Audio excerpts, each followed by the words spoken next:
da Mirella. Ela fala assim, qual que é o prazo mínimo? Ela consegue alugar um comercial por 6 meses, por um ano? Qual que é o prazo mínimo?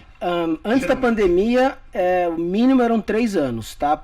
Assim, fora escritório. Escritório você consegue fazer alocação de 1 ano. Agora... Warehouse também, talvez bem pequeno. Lojas comerciais em geral, mínimo de 3 anos. E tem, por exemplo, que nem aqui. Aqui não tem água.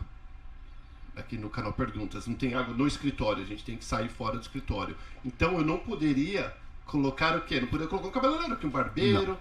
Um salão de unha, não poderia. Essas limitações são das leis do prédio, ou se eu quiser pagar para meter uma água aqui dentro, eu posso? Como funciona? Eu acho que o uso para um cabeleireiro não seria permitido pelo proprietário. Isso aqui é um prédio comercial de salas de escritório.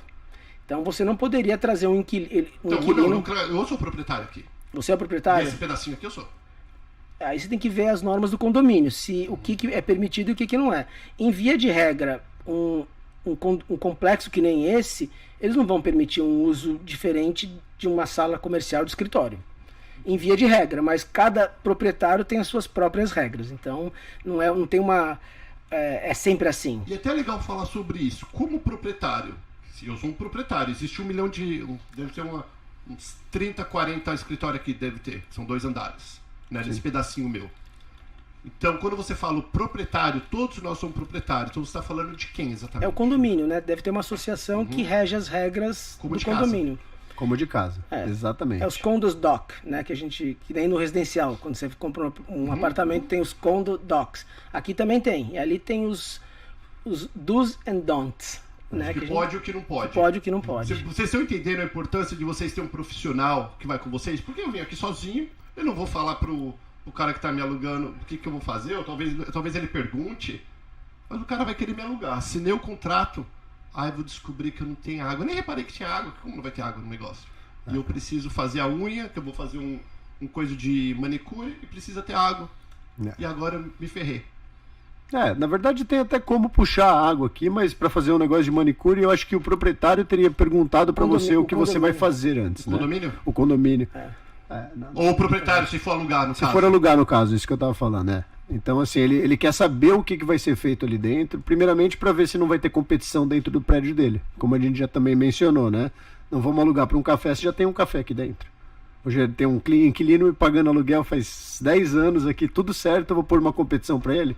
Arruma briga? Então existe isso também nos espaços? Com certeza. As restrições. Mas, novamente, não é uma regra. Tem proprietários que permitem ter o canibalismo de inquilinos.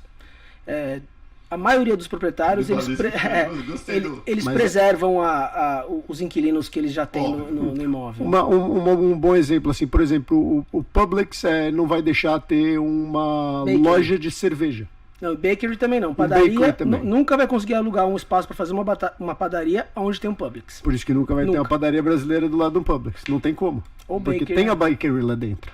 Então, dentro do contrato dele, eles pedem para o dono falar: não quero nenhum bakery, não quero nenhum açougue, eu não quero nenhuma casa de... Bom, você entendeu o que eu quis dizer. Nada que eu vendo, uma quitanda que vende fruta. Exatamente. Nada disso vai poder ter. Uma loja que vende cerveja de garrafa, por exemplo, a gente já teve esse problema, tentamos fazer, mas o Publix não, mesmo não vendendo as mesmas cervejas, sendo 2 produtos diferentes, falou: não, quem vende cerveja aqui sou eu. Ótimo, então vamos fazer outra pergunta. Agora, galera, olha que interessante. É uma coisa que eu gostaria muito de ter. Tá? Uma casa, numa rua que eu pudesse fazer comercial. É meu sonho. Que em Celebration eu vejo algumas. Sim. Vai depender muito do uso proposto para aquele imóvel. Um exemplo, a gente há um tempo atrás vendeu uma casa de idosos, né? 2 na verdade. Eram casas que foram convertidas com aprovação da prefeitura em casas de idosos. Então esse imóvel residencial se tornou um imóvel comercial. Mas assim, é um tipo de negócio que não vai disturb a vizinhança.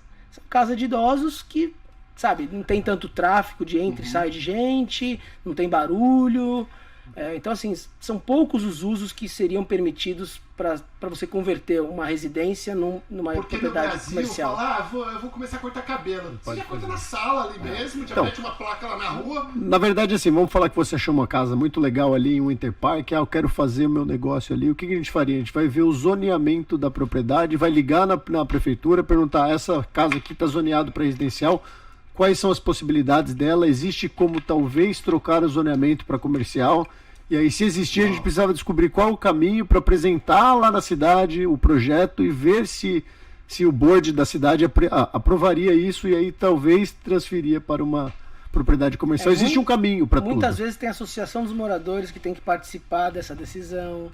Então é complexo. Para você existe mudar... o caminho, não é fácil, mas E tudo dá para geralmente, tentar talvez fazer. eles até aceitariam se você fosse chegar com um puta de um negócio top. Com que certeza. aí agregaria valor na comunidade. Exato. Por que não? Exato. Money talks. Money talks. Em alguns casos, se você oferece alguma coisa em troca para a comunidade, para o bairro, você já ganha ponto com a associação dos moradores.